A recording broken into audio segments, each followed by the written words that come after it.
Anantapuram urban నియోజకవర్గంలో 8వ డివిజన్లో సోదరుడు కుల్లాయప ఆధ్వర్యంలో ఈరోజు పెన్షన్లు పంచడం జరుగుతూ ఉంది. మా ముఖ్యమంత్రి గారి ఆదేశాల మేరకు మా యువ నాయకుడు ఐటీ శాఖ మంత్రులు విద్యాశాఖ మంత్రి నారా లోకేష్ గారి ఆలోచనలతో ప్రతి నెల 1వ తేదీ పెన్షన్లు పంచే కార్యక్రమంలో భాగంగా తెలుగుదేశం నాయకులు,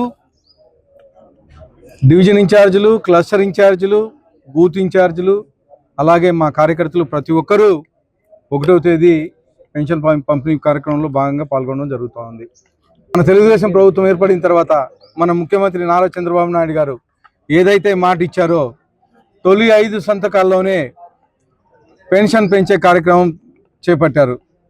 ఏదైతే మేము మాట ఇచ్చామో 3,000 రూపాయల నుంచి 4,000 రూపాయలు పెంచుతామని ఇమ్మీడియట్గా, అంటే ఎలక్షన్ జరిగే టైంలో భాగంగా 3 నెలలు పెన్షన్లు ఇవ్వకపోయినా కానీ, పెంచకపోయినా కానీ ఆ 3 నెలలు నెల 1,000 రూపాయలు, 4,000 రూపాయలు, తొలి నెలలోనే 7,000 రూపాయలు ఇచ్చిన ఘనత మా ముఖ్యమంత్రి నారా చంద్రబాబు నాయుడు గారిది. అదే కాకుండా ప్రతి నెల 4,000 రూపాయలు, అలాగే వికలాంగులకు 6,000 రూపాయలు, మెడికల్ ఎయిడ్లో ఉండే వాళ్ళకి ఎవరికైనా 10,000 రూపాయలు, తర్వాత పూర్తి బెడ్ మీద ఉండే వాళ్ళకి 15,000 రూపాయలు ఇచ్చిన ఘనత మన ముఖ్యమంత్రి నారా చంద్రబాబు నాయుడు గారిది.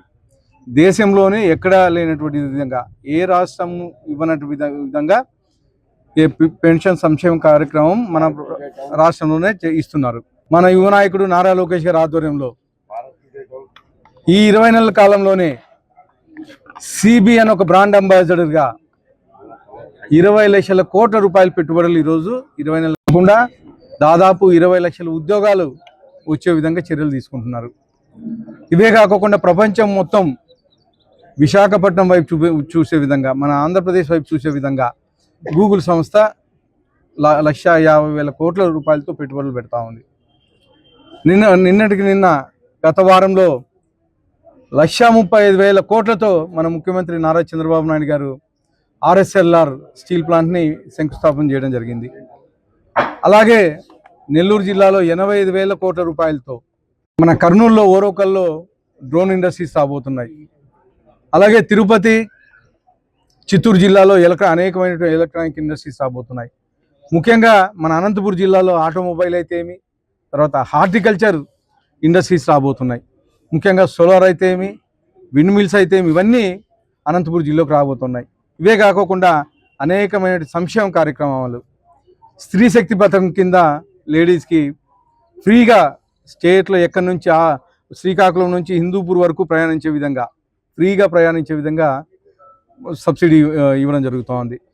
ప్రయాణించే విధంగా దివ్యాంగ శక్తి కింద ఇంకో ఇది ఇవ్వడం జరిగింది.